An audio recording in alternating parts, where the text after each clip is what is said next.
Welcome to all of you. स्वागत है आप सभी लोगों का हमारे चैनल STD.95 में। देखिए यहाँ पर हम लोग यूपी TSSC पेट के द्वारा जो एग्ज़ाम करवाया जाएगा उसका हम लोग यहाँ पर करंट अफेयर देख रहे थे। ठीक है, ये घटना चक्र की बुक है। यहाँ पर हम लोगों ने एक लेक्चर कवर कर लिया है। ठीक है, ये बुक बहुत ही अच्छी है, आप लोग इसको जरूर कवर कर लीजिए। ठीक है, कम से कम 2 से 3 बार ये वीडियो जरूर देख लीजिए। यहाँ से आप लोगों के जो 10 क्वेश्चन आने वाले हैं एक भी नहीं छूटेंगे। देखिए पहले वीडियो में हम लोगों ने ये 2 टॉपिक कवर कर लिए हैं। पहले में राष्ट्रीय परिदृश्य में हम लोगों ने राजनीतिक परिदृश्य और योजना परियोजनाओं के बारे में देखा। अब हम लोग यहाँ से देखेंगे रिपोर्ट, मसौदे, नीतियाँ एवं सूचकांक जितने भी हैं भारत के संदर्भ में। ठीक है, ये राष्ट्रीय सारे यहाँ पे राष्ट्रीय हैं, अभी अंतर्राष्ट्रीय आगे चल के आप लोगों को आगे पढ़ने को मिलेगा। तो चलिए शुरू करते हैं। पहला क्वेश्चन है तृतीय सतत विकास लक्ष्य। ठीक है, तृतीय सतत विकास लक्ष्य भारत सूचकांक व डैशबोर्ड 2020-21 ठीक है द्वारा जारी किया गया है। तो किसके द्वारा जारी किया गया है? नीति आयोग के द्वारा जारी किया गया। ठीक है, सतत विकास लक्ष्य SDG इसको शॉर्टकट में बोलते हैं, SDG सेकेंड 3.0। ठीक है, इस सूचकांक को किसने तैयार किया है? तो नीति आयोग के द्वारा तैयार किया गया है। और इसमें साथ किसने किसने दिया है? तो नीति आयोग के साथ साथ सांख्यिकी कार्यक्रम क्रियान्वयन मंत्रालय और संयुक्त राष्ट्र द्वारा मिलकर तैयार किया गया है। ठीक है, देखिए इस सूचकांक में जो है भारत का स्कोर कितना रहा है? तो भारत का स्कोर इसमें 66 रहा है। ठीक है, इस सूचकांक में जो है राज्यों की संयुक्त रैंकिंग में प्रथम और द्वितीय स्थान पे कौन रहे हैं? तो केरल प्रथम स्थान पर रहा है और तमिलनाडु और हिमाचल प्रदेश ये संयुक्त रूप से द्वितीय स्थान पर रहे हैं। इस इंडेक्स में देख लीजिए जो है अपने यूपी का स्थान क्या है? तो यूपी का स्थान जो है 22वां रहा है। ठीक है, SDG इंडेक्स में यूपी का स्थान क्या रहा है? तो यूपी का 22वां रहा है। ठीक है, टोटल स्कोर कितना है यूपी का? 60 है। ठीक है, इस इंडेक्स में देख लीजिए इस लक्ष्य के अनुसार 2019 और 20 की तुलना में वर्ष 2020-21 के स्कोर में सर्वाधिक सुधार दर्ज करने वाले 3 राज्यों में से कौन है? तो सबसे ज़्यादा सुधार किस में हुआ है? तो मिजोरम में, उसके पश्चात हरियाणा, उसके पश्चात उत्तराखंड में। ठीक है, यहाँ पे देखिए सुधार अलग बात होती है और ओवरऑल प्रदर्शन अलग बात होती है। सुधार मतलब पहली बार अगर स्कोर मान लीजिए किसी का 30 रहा है और सुधार कर वो 50 हो गया है। ठीक है, तो इसमें सुधार कितना हुआ? 20 अंकों का। और मान लीजिए पहली बार में किसी का 50 रहा है, अब उसका सुधार के कितना हुआ है? 60 हुआ है। तो इसमें सुधार कितना हुआ? 10 का। तो मगर ये आगे तो ये राज्य है लेकिन इसमें सुधार जो है कम हुआ है। तो सुधार सबसे ज़्यादा किस में हुआ है? तो उस मामले में जो है मिजोरम और हरियाणा और उत्तराखंड क्रमशः प्रथम, द्वितीय और तृतीय स्थान पर रहे हैं। नेक्स्ट है इंडिया इनोवेशन इंडेक्स का द्वितीय संस्करण जारी किया गया है। यहाँ पर देखिए इंडिया इनोवेशन इंडेक्स है। ठीक है, ऊपर हम लोग SDG के बारे में बात कर रहे थे, अब इंडिया इनोवेशन, ठीक है, इंडिया इनोवेशन इंडेक्स है। ठीक है, तो इसमें देखिए ये किसके द्वारा जारी किया जाता है? तो ये भी नीति आयोग के द्वारा जारी किया गया है।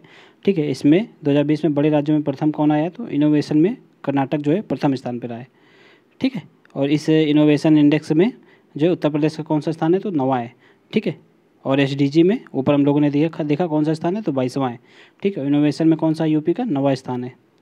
ठीक है, नई पर्यटन नीति 2021 से 2025 लागू करने वाला जो है राज्य कौन सा है? तो नई पर्यटन नीति हाल ही में गुजरात के द्वारा घोषित की गई है। ठीक है, नेक्स्ट है इंडिया जस्टिस रिपोर्ट 2020 के अंतर्गत 18 बड़े एवं मध्यम आकार के राज्यों जो 1 करोड़ से अधिक जनसंख्या वाले राज्य हैं उनमें प्रथम स्थान किसने प्राप्त किया? तो महाराष्ट्र ने प्राप्त किया है। ठीक है, नेक्स्ट है इंडिया जस्टिस रिपोर्ट के अंतर्गत 18 बड़े राज्यों और यहाँ पे तो पूछा गया है उसी जस्टिस रिपोर्ट में उत्तर प्रदेश का क्या स्थान रहा है? उत्तर प्रदेश का जो 18वां स्थान रहा है। ठीक है, टॉप किसने किया? महाराष्ट्र ने। नेक्स्ट देख लीजिए 8 दिसंबर 2020 को जारी शहरी शासन सूचकांक। तो शहरी शासन सूचकांक में शीर्ष पे कौन रहा है? तो उड़ीसा रहा है। ठीक है, यूपी का स्थान कौन सा है? तो 14वां है। ठीक है, याद रखिएगा शहरी शासन सूचकांक की बात हो रही है यहाँ पर। विश्व निमोनिया दिवस प्रतिवर्ष कब मनाया जाता है? तो 12 नवंबर को। ठीक है, नेक्स्ट निमोनिया एवं डायरिया प्रगति रिपोर्ट के अनुसार भारत में 100 दिवसीय अभूतपूर्व राष्ट्रीय पैमाने पर टीकाकरण का एजेंडा पूर्ण कर लिया गया है।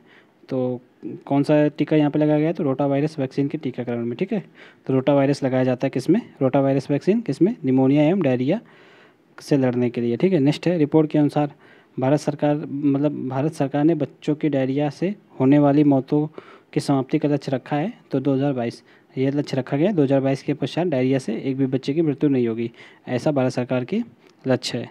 नेक्स्ट है 2 अक्टूबर 2020 को नीति आयोग द्वारा जारी हुआ सूचकांक जो केंद्रीय क्षेत्र की योजनाओं एवं केंद्र प्रायोजित योजनाओं को लागू करने के मामले में विभिन्न मंत्रालयों और विभागों के कार्य प्रदर्शन का आकलन पर आधारित है। तो कौन सा है? तो डेटा शासन गुणवत्ता सूचकांक। ठीक है, 2 अक्टूबर 2014 को प्रधानमंत्री नरेंद्र मोदी द्वारा आरंभ किए गए स्वच्छ भारत मिशन का उद्देश्य क्या था? तो महात्मा गांधी की 150वीं जयंती कब कब ये मनाई गई थी? तो 2 अक्टूबर 2019 को, ठीक है। महात्मा गांधी की 150वीं जयंती तक देश में खुले में शौच से मुक्त कराना है देश को, ठीक है। ये कब प्रारंभ किया गया? तो 2 अक्टूबर 2014 को। ये आप लोग याद रखिएगा, ये बहुत पूछा जाता है, डेट यहाँ पे इंपॉर्टेंट है। नेक्स्ट है सितंबर 2020 को जारी इंडिया हैप्पीनेस रिपोर्ट 2020 में शीर्ष 3 राज्य कौन से हैं? तो देखिए, मिजोरम पहले स्थान पे, सेकंड पे पंजाब, थर्ड पे यूटी आ गया यहाँ पे, अंडमान निकोबार, ठीक है। तो इंडिया हैप्पीनेस इंडेक्स में टॉप पे कौन रहा है? तो मिजोरम रहा है। ज़्यादातर आप लोगों से टॉप का ही राज्य पूछा जाएगा यहाँ पर। 3 इंपॉर्टेंट नहीं है आप लोग यहाँ पर। पैट एग्जाम है तो पैट में टॉप का ही पूछा जाएगा, ये आप लोग याद रखिएगा। सिर्फ एक एक पढ़ लीजिए, बहुत है। इंडिया हैप्पीनेस रिपोर्ट 2020 में उत्तर प्रदेश का स्थान क्या रहा है? तो देखिए, ये यूपी का एग्जाम है, इसलिए यहाँ पर सब में यूपी को भी आप लोग देखते चलिए। यूपी का जो है 10वां स्थान रहा है। इंडिया हैप्पीनेस रिपोर्ट 2020 के अनुसार देश का सबसे कम प्रसन्न राज्य कौन सा है? तो छत्तीसगढ़ सबसे कम प्रसन्न है, ठीक है। सीरो सर्वे होता है किसके लिए? व्यक्तियों के एक समूह में रक्त सीरम का परीक्षण के लिए सीरो सर्वे होता है, ठीक है। सीरम होता है रक्त से संबंधित, तो सीरो उसी से रिलेटेड है ये। नेक्स्ट है 19 अगस्त 2020 को प्रधानमंत्री नरेंद्र मोदी की अध्यक्षता में केंद्रीय मंत्रिमंडल ने मंजूरी दी, तो किसे दी? केंद्रीय भर्ती एजेंसी की स्थापना के लिए, ठीक है। नेक्स्ट है केंद्रीय भर्ती एजेंसी के अंतर्गत उम्मीदवारों की भर्ती के लिए वर्ष में 2 बार परीक्षा आयोजित की जाएगी। उसको क्या बोलेंगे? समान योग्यता परीक्षा। जैसे अपने यूपी लेवल पे पैट एग्जाम हो रहा है, ठीक है, इसके पश्चात आगे सारे एग्जाम होंगे इसी से। तो इसी प्रकार सेंट्रल लेवल पे ये जो है सेट होगा, ठीक है। सेट, इसका नाम क्या होगा? Common eligibility test. और इसका क्या नाम है? प्रीलिम्स एलिजिबिलिटी टेस्ट, ये आप लोग याद रखिएगा। नेक्स्ट है भारत सरकार द्वारा दशक 2010 से 2020 को घोषित किया गया है, तो नवाचार का दशक घोषित किया गया है, ठीक है। देश का प्रथम शिक्षा नीति जारी की गई है, तो कब की गई थी? तो देखिए, ये वर्ष 1968 में जारी की गई थी, ठीक है। देश की प्रथम शिक्षा नीति केंद्र सरकार द्वारा 29 जुलाई 2020 को मंजूरी प्रदान की गई है नई शिक्षा नीति 2020 को, ठीक है। नई शिक्षा नीति 2020 में 3 से 18 वर्ष के सभी बच्चों के लिए पाठ्यक्रम एवं राष्ट्रीय शास्त्रीय आधार व्यवस्था, तो ये कैसी है? तो ये देखिए 4 भागों में इसको बांट कर आप लोग देख सकते हैं, 5+3+3+4 में, ठीक है। ये आप लोग याद रखिएगा। नेक्स्ट है नई राष्ट्रीय शिक्षा नीति 2020 में 5+3+3+4 का पर्याय क्या है? तो इसमें देखिए, आधारभूत शिक्षा पहले 5 वर्ष में दी जाएगी, ठीक है, यानी कि 1 से 5 तक जो शिक्षा होती है उसको आधारभूत शिक्षा। फिर 5 से लेकर 8 तक यानी कि 3 साल, तो वो कौन सी होगी? प्रारंभिक परीक्षा। फिर 8 से लेकर 11 तक 3 साल मध्यम परीक्षा, और फिर उसके पश्चात जो है 4 साल माध्यमिक परीक्षा, ठीक है, यानी कि माध्यमिक स्तर की परीक्षा होगी। नेक्स्ट है नई राष्ट्रीय शिक्षा नीति 2020 के अंतर्गत वर्ष 2030 तक इस स्तर तक 100% सकल नामांकन अनुपात प्राप्त करना है, तो प्री स्कूल से माध्यमिक स्कूल तक। देख लीजिए यहाँ पर प्री स्कूल से, ये प्री स्कूल यहाँ से आप लोगों को स्टार्ट होगा, प्रारंभिक स्कूल से माध्यमिक स्कूल तक कितने % यहाँ पर प्राप्त करना है? तो 100% सकल नामांकन, यानी कि सभी बच्चे यहाँ पर स्कूल जाएंगे, ठीक है, सभी का नाम दर्ज होगा स्कूल में, तो इसका मतलब होगा यहाँ पर सकल नामांकन का। तो कब तक? 2030 तक ये करना है। नेक्स्ट है नई राष्ट्रीय शिक्षा नीति 2020 के अंतर्गत उच्चतर शिक्षा को बढ़ावा देने के लिए गठित किया गया है, तो 4 स्वतंत्र आयोगों को गठित किया गया है, ठीक है। क्रमशः इसमें पहला कौन सा है? राष्ट्रीय उच्चतर शिक्षा विनियामक परिषद, ठीक है, राष्ट्रीय प्रत्यायन परिषद, उच्चतर शिक्षा अनुदान परिषद और सामान्य शिक्षा परिषद। बढ़ते नेक्स्ट देख लीजिए। नेक्स्ट है नई राष्ट्रीय शिक्षा नीति 2020 के अंतर्गत अनुवाद व विवेचना के लिए इस संस्था की स्थापना का प्रस्ताव है, तो किसका है? तो Indian institute of translation and interpretation, ठीक है, इसको आप याद रखिएगा, ये पूछ सकते हैं पेपर में। नई राष्ट्रीय शिक्षा नीति 2020 के अंतर्गत प्रौद्योगिकी के उपयोग को बढ़ावा देने के लिए एक स्वायत्त निकाय के रूप में स्थापित किया जाएगा, तो क्या? राष्ट्रीय शैक्षिक प्रौद्योगिकी मंच को स्थापित किया जाएगा। नेक्स्ट है मानव संसाधन विकास मंत्रालय द्वारा नया नामकरण जो कि नई राष्ट्रीय शिक्षा नीति के अंतर्गत किया गया है, तो देखिए अब मानव संसाधन विकास मंत्रालय का नाम परिवर्तित करके अब शिक्षा मंत्रालय कर दिया गया, ठीक है। नेक्स्ट है नई राष्ट्रीय शिक्षा नीति 2020 के निर्माण के लिए किसकी अध्यक्षता में एक समिति का गठन किया गया था, तो के कस्तूरी रंजन, इन्हीं की अध्यक्षता में एक समिति बनी थी, उसी की अनुशंसा पर जो है नई राष्ट्रीय शिक्षा नीति लाई जा रही है, ये आप लोग याद रखिएगा। 20 जून 2020 को कोविड-19 की महामारी से उत्पन्न विषम परिस्थितियों में प्रवासी मजदूरों को रोजगार उपलब्ध कराने हेतु घोषित किया गया कार्यक्रम कौन सा है? तो गरीब कल्याण रोजगार अभियान है, ठीक है। नेक्स्ट है गरीब कल्याण रोजगार अभियान का शुभारंभ प्रधानमंत्री नरेंद्र मोदी द्वारा किस स्थान पर किया गया था? तो तेलिहर ग्राम। ये कहाँ है? बिहार में पड़ता है, ठीक है, तेलिहर ग्राम। प्रधानमंत्री गरीब कल्याण, प्रधानमंत्री गरीब रोजगार योजना, यहाँ पर देखिए प्रधानमंत्री कल्याण रोजगार अभियान में शामिल उत्तर प्रदेश के जिलों की संख्या कितनी है? 31 है, ठीक है। प्रधानमंत्री कल्याण रोजगार अभियान के अंतर्गत जो है 32 जिले शामिल किए जाने वाला राज्य कौन सा है? तो सबसे ज़्यादा देखिए बिहार के हैं, कितने? 32 जिले शामिल किए गए हैं और यूपी के 31 जिले शामिल किए गए हैं। प्रधानमंत्री गरीब कल्याण योजना के तहत घोषित कुल राहत पैकेज की राशि कितनी है? तो 1.70 लाख करोड़ रुपए, ठीक है। नेक्स्ट है देखिए, नेक्स्ट है 11 जून 2020 को मानव संसाधन विकास मंत्रालय द्वारा जारी रैंकिंग का नाम क्या है? तो इंडिया रैंकिंग 2020 है, ठीक है। NIRF इंडिया रैंकिंग 2020, इसका फुल फॉर्म क्या है? तो नेशनल इंस्टीट्यूशनल रैंकिंग फ्रेमवर्क, ठीक है। तो इसके अनुसार जो है प्रथम स्थान पे कौन है? तो IIT मद्रास है। तो इस रैंकिंग को जारी कौन करता है? तो मानव संसाधन विकास मंत्रालय। अब इसका नाम बदल के क्या कर दिया गया? तो शिक्षा मंत्रालय, ठीक है, ये आप लोग याद रखिएगा। नेक्स्ट है national institutional ranking framework India ranking 2020 में शीर्ष 10 में शामिल उत्तर प्रदेश का कौन सा संस्थान है? तो IIT कानपुर और बनारस हिंदू विश्वविद्यालय। ये शीर्ष 10 में 2 संस्थान जो है यूपी के शामिल हैं, ठीक है। इस रैंकिंग में जो है विश्वविद्यालय की श्रेणी में प्रथम स्थान कौन सा है? तो भारतीय विज्ञान संस्थान बेंगलुरु को मिला है प्रथम स्थान, ठीक है। देखिए ये विश्वविद्यालय श्रेणी में मिला है और ये जो IIT मद्रास ये समग्र रूप से प्रथम स्थान पे है, ठीक है, इसमें सभी शामिल हैं। नेक्स्ट है इस रैंकिंग में प्रबंधन श्रेणी में प्रथम स्थान किसे मिला है? तो IIM अहमदाबाद को, ये प्रबंधन श्रेणी में है। नेक्स्ट है चिकित्सा श्रेणी में उसे किसे प्रथम स्थान मिला है? तो देख लीजिए चिकित्सा श्रेणी में एम्स नई दिल्ली को मिला है, ठीक है।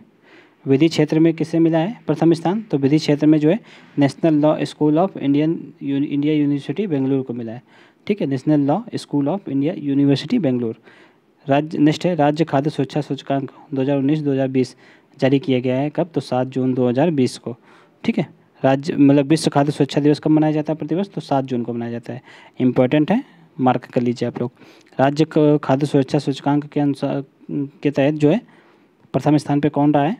तो देखिए प्रथम स्थान पे रहा है गुजरात, ठीक है, जो बड़े राज्यों में, छोटे राज्यों में गोवा और केंद्र शासित प्रदेशों में चंडीगढ़। तो ये क्रमशः प्रथम रहे हैं, ठीक है। बड़े राज्यों में गुजरात, छोटे राज्यों में गोवा और यूटी में चंडीगढ़। ये खाद्य सूचकांक के बारे में हो गया। अब देखिए अब यहाँ से हम लोग आयोजन और कार्यक्रम स्थल पढ़ेंगे, ठीक है, किसका आयोजन मतलब कहाँ आयोजन कहाँ पे किया गया है। देखिए यहाँ पे पहला क्वेश्चन है, थोड़ा जूम कर लेते हैं। पहला क्वेश्चन है 15 अगस्त 2020 को भारत के स्वतंत्रता दिवस की जो है 75वीं वर्षगांठ के उपलक्ष्य में कार्यक्रमों का आयोजन है तो भारत सरकार द्वारा लॉन्च की गई पहल कौन सा है? आज़ादी का अमृत महोत्सव, ठीक है, इंडिया @75, ठीक है। तो इस महोत्सव देखिए यहाँ पे 15 अगस्त 2022 के जो है 75 हफ्ते पूर्व प्रधानमंत्री नरेंद्र मोदी द्वारा आज़ादी का अमृत महोत्सव नामक पहल को लॉन्च किया गया है। तो कहाँ से? ये साबरमती आश्रम अहमदाबाद से इसको लॉन्च किया गया है, ठीक है। आज़ादी का अमृत महोत्सव जारी रहेगा कब तक? 15 अगस्त 2023 तक, ठीक है। 4 फरवरी 2021 को प्रधानमंत्री नरेंद्र मोदी ने चौरा-चौरी शताब्दी समारोह का उद्घाटन किया है। तो कहाँ से? गोरखपुर उत्तर प्रदेश में किया है, ठीक है। चौरा-चौरी घटना कब घटित हुई थी? तो 4 फरवरी 1922 को। इसी के पश्चात जो है महात्मा गांधी ने असहयोग आंदोलन अपना वापस ले लिया था, इसको आप याद रखिएगा। निश्चित चौरा-चौरी शताब्दी समारोह का आयोजन किया जाएगा तो 4 फरवरी 2021 से 4 फरवरी 2022 तक, ठीक है। पल्स पोलियो प्रतिरक्षण कार्यक्रम का आरंभ किया गया था तो 2 अक्टूबर 1994 को, ठीक है। तो इसके तहत अंतिम मामला कब दर्ज किया गया था भारत में पोलियो का? तो ये हावड़ा पश्चिम बंगाल में जो है 13 जनवरी 2011 को दर्ज किया गया था। इसके पश्चात पूरे भारत में कहीं भी पोलियो का मामला तब से नहीं देखा गया है। तो डिजिटल मतदाता पहचान पत्र कार्ड, जिसका शॉर्टकट नाम है ई-एपिक, लॉन्च किया गया है तो किसके द्वारा? निर्वाचन आयोग के द्वारा। तो ई-एपिक का पूरा नाम क्या है? ठीक है, इलेक्टर फोटो आइडेंटिटी कार्ड। नेक्स्ट है स्टार्टअप इंडिया पहल के उद्घाटन की 5वीं वर्षगांठ के उपलक्ष्य में 15 से 16 जनवरी 2021 को वर्चुअल माध्यम से आयोजित किया गया। तो इसका प्रारंभ कब किया गया था? तो स्टार्टअप इंडिया अंतर्राष्ट्रीय सम्मेलन का, ठीक है। तो इस सम्मेलन का आयोजन किया गया तो किसके द्वारा किया गया देख लीजिए। तो उद्योग संवर्धन एवं आंतरिक व्यापार विभाग के द्वारा किया गया। ठीक है, 9 जनवरी 2021 को वर्चुअल प्रारूप में इस सम्मेलन का 16वां संस्करण आयोजित किया गया, तो प्रवासी भारतीय दिवस कन्वेंशन के उपलक्ष्य में। ठीक है, प्रवासी भारतीय दिवस कन्वेंशन के समय। नेक्स्ट देख लीजिए, 16वें प्रवासी भारतीय सम्मेलन 2021 में मुख्य विषय क्या था, तो आत्मनिर्भर भारत में योगदान। ठीक है, देखिए यहाँ पर ये थीम बहुत इंपॉर्टेंट है, इसको आप लोग याद रखिएगा। ये विषय आत्मनिर्भर भारत में योगदान, ये 16वें प्रवासी भारतीय सम्मेलन का मुख्य विषय था। ठीक है, 8 जनवरी 2021 को युवा प्रवासी भारतीय दिवस सम्मेलन का आयोजन किया गया। इसका मुख्य विषय क्या था, तो भारत और भारतीय डायस्पोरा के युवा अचीवर्स को एक साथ जोड़ना। ठीक है, नेक्स्ट है, अलीगढ़ मुस्लिम विश्वविद्यालय की स्थापना की गई थी, तो वर्ष 1920 में। ठीक है, प्रसिद्ध समाज सुधारक सर सैयद अहमद खां द्वारा 1977 में स्थापित वह दक्षिण संस्थान, जिसे वर्ष 1920 में केंद्रीय विश्वविद्यालय का दर्जा देकर उसका नामकरण अलीगढ़ मुस्लिम विश्वविद्यालय किया गया। तो देखिए इसका पहले नाम क्या था, तो मोहम्मडन एंग्लो ओरिएंटल विश्व कॉलेज था। ठीक है, इसी का नाम बदल कर क्या किया गया, अलीगढ़ मुस्लिम विश्वविद्यालय कर दिया गया 1920 में। ठीक है, इसकी स्थापना किसने की थी, सर सैयद अहमद खां द्वारा। नेक्स्ट है विश्व भारती विश्वविद्यालय की स्थापना की गई थी, तो गुरुदेव रविन्द्रनाथ टैगोर के द्वारा। कब, वर्ष 1921 में। ठीक है, भूतपूर्व प्रधानमंत्री, देखिए ये इन सबकी वर्षगांठ है। ठीक है, 100 इनका सबका शताब्दी हो गया है, इसलिए ये सारे न्यूज में बने हुए हैं। ठीक है, तो इसलिए आप लोग इन सारे क्वेश्चनों को बहुत अच्छे से पढ़िए। विश्व भारती विश्वविद्यालय रविन्द्रनाथ टैगोर के द्वारा स्थापित किया गया था 1921 में। भूतपूर्व प्रधानमंत्री चौधरी चरण सिंह की जयंती के उपलक्ष्य में प्रतिवर्ष राष्ट्रीय किसान दिवस मनाया जाता है, तो 23 दिसंबर को मनाया जाता है राष्ट्रीय किसान दिवस। ये इंपॉर्टेंट है यहाँ पर। ठीक है, राष्ट्रीय किसान दिवस कब मनाया जाता है, तो 23 दिसंबर को। नेक्स्ट है, 11 से 22 नवंबर 2020 के मध्य दिल्ली हॉट पीतमपुरा में आयोजित कार्यक्रम कौन है, तो हुनर हाट। ठीक है, हुनर हाट का आयोजन कहाँ पर किया गया, इस बार दिल्ली में किया गया। ठीक है, तो किसके द्वारा किया जाता है इस हुनर हाट का आयोजन, अल्पसंख्यक कार्य मंत्रालय के द्वारा किया जाता है। ठीक है, राष्ट्रीय एकता दिवस तो कब मनाया जाता है, 31 अक्टूबर 2020 को के अवसर पर प्रधानमंत्री द्वारा समुद्री विमानन सेवा का उद्घाटन किया गया। तो किसका उद्घाटन किया गया, स्टैचू ऑफ यूनिटी तथा साबरमती रिवर फ्रंट के बीच में किया गया। ठीक है, इसको आप लोग याद रखिएगा। नेक्स्ट है, साबरमती रिवर फ्रंट और स्टैचू ऑफ यूनिटी के मध्य सी प्लेन सेवा संचालित की जाएगी स्पाइस जेट एयरलाइंस के द्वारा। ठीक है, कंपनी का नाम है। नेक्स्ट है, सतर्कता जागरूकता सप्ताह 2020 का कब मनाया गया, तो 27 अक्टूबर से 2 नवंबर 2020 के मध्य। नेक्स्ट है, वह योजना जिसे केंद्रीय मंत्रिमंडल ने 14 अक्टूबर 2020 को विश्व बैंक की सहायता से क्रियान्वित करने की मंजूरी प्रदान की है, तो योजना का क्या नाम है, स्टारशिप परियोजना। ठीक है, नेक्स्ट देख लीजिए, स्टारशिप परियोजना संबंधित है स्कूली शिक्षा में सुधार से। इसका पूरा नाम देख लीजिए आप लोग, पूरा नाम यहाँ पे लिखा हुआ है। ठीक है, नेक्स्ट है, स्टारशिप परियोजना लागू किया जाएगा कहाँ, 6 राज्यों में। कहाँ, उड़ीसा, केरल, मध्य प्रदेश, हिमाचल प्रदेश, राजस्थान, महाराष्ट्र में। ठीक है, नेक्स्ट है, भारत सरकार के विधि एवं न्याय मंत्रालय द्वारा नीति आयोग के अटल नवाचार मिशन के साथ मिलकर 2 अक्टूबर 2020 को महात्मा गांधी की 191वीं जयंती का आयोजन। कार्यक्रम का विषय क्या था, तो स्कूली बच्चों के लिए नागरिकों के कर्तव्य। ठीक है, शिक्षा के लिए विशिष्टता के लिए प्रयास, वैज्ञानिक सोच एवं विकास एवं अवसरों का लाभ। 29 सितंबर 2020 को प्रधानमंत्री नरेंद्र मोदी द्वारा अपनी तरह के प्रथम संग्रहालय गंगा अवलोकन का शुभारंभ किया गया। तो कहाँ से, ये गंगा अवलोकन का शुभारंभ हरिद्वार उत्तराखंड से किया गया है। ठीक है, तो यहाँ पर भी हम लोगों ने 2 टॉपिक देखे, अब हम लोग इसी का विविध देखेंगे। ठीक है, चलो विविध देख लेते हैं। विविध है, IGBC हरित ध्रुव गति रेल रेटिंग प्रणाली लॉन्च की गई है, तो ICC India green building council के द्वारा। ठीक है, मालेरकोटला 23वां जिला बना है, तो कहाँ का बना है, ये पंजाब का। मालेरकोटला 23वां जिला हो गया पंजाब का, ये आप लोग याद रखिएगा, इंपॉर्टेंट है। नेक्स्ट है, 30 मार्च 2021 को केंद्रीय शिक्षा मंत्रालय द्वारा वर्चुअल माध्यम से आनंदम द सेंटर फॉर हैप्पीनेस का उद्घाटन किया गया। कहाँ, IIM जम्मू में। ठीक है, क्या नाम है इसका, Anandam the centre for happiness. Next है, भारत सरकार के शिक्षा मंत्रालय द्वारा नई दिल्ली में शहीद भगत सिंह स्मारक का उद्घाटन किया गया है 23 मार्च 2021 को। नेक्स्ट है, कोबरा का पूर्ण रूप क्या है, तो कोबरा का पूर्ण रूप क्या है, commando battalions for resolute action. Next है, विज्ञान एवं प्रौद्योगिकी हेतु उत्तराखंड राज्य परिषद द्वारा राष्ट्रीय विज्ञान संग्रहालय परिषद के मध्य हस्तांतरित एक समझौता ज्ञापन के तहत साइंस सिटी की स्थापना की जाएगी, तो कहाँ की जाएगी, देहरादून में की जाएगी साइंस सिटी की स्थापना, ये आप लोग याद रखिएगा। नेक्स्ट है भारत के सबसे लंबे सड़क मेहराब पुल का उद्घाटन किया गया है, तो कहाँ पे, मेघालय में किया गया है। ठीक है, यह पुल कहाँ पे बना है, तो ये वेहरू नदी पे बना है। वेहरू नदी कहाँ पे, मेघालय में। ठीक है, पुल का क्या नाम है, मेहराब पुल। तो भारत के सबसे लंबे सड़क पुल है ये, भारत का सबसे लंबा सड़क पुल है मेहराब पुल, आप लोग याद रखिएगा। नेक्स्ट है वर्ष 2013 में देश में पहले जेंडर पार्क की स्थापना की गई थी, तो कहाँ पे की गई थी, तिरुवनंतपुरम केरल में की गई थी। ठीक है, देश का पहला जेंडर पार्क। भारत का सबसे बड़ा तैरता हुआ सौर संयंत्र स्थापित किया जाएगा रामागुंडम तेलंगाना में। ठीक है, इसकी क्षमता कितनी होगी, तो 100 मेगावाट होगी। 7 अगस्त 2020 को भारत की पहली किसान रेल का संचालन प्रारंभ किया गया था देवलाली से दानापुर। देवलाली कहाँ है, नासिक महाराष्ट्र में, और दानापुर पटना के बिहार के पटना में। नेक्स्ट है 13 अगस्त 2020 को भारतीय रेलवे द्वारा दूसरी किसान रेल कहाँ से कहाँ तक चलाई गई थी, तो बरौनी से टाटानगर के मध्य। ठीक है, पहली देवलाली से दानापुर के बीच चलाई गई थी। वह घाटी जिसके विशाल जंगलों में दिसंबर 2020 में लगी आग ने पर्यावरण को गंभीर नुकसान पहुंचाया, तो कौन सी घाटी थी, जुको घाटी।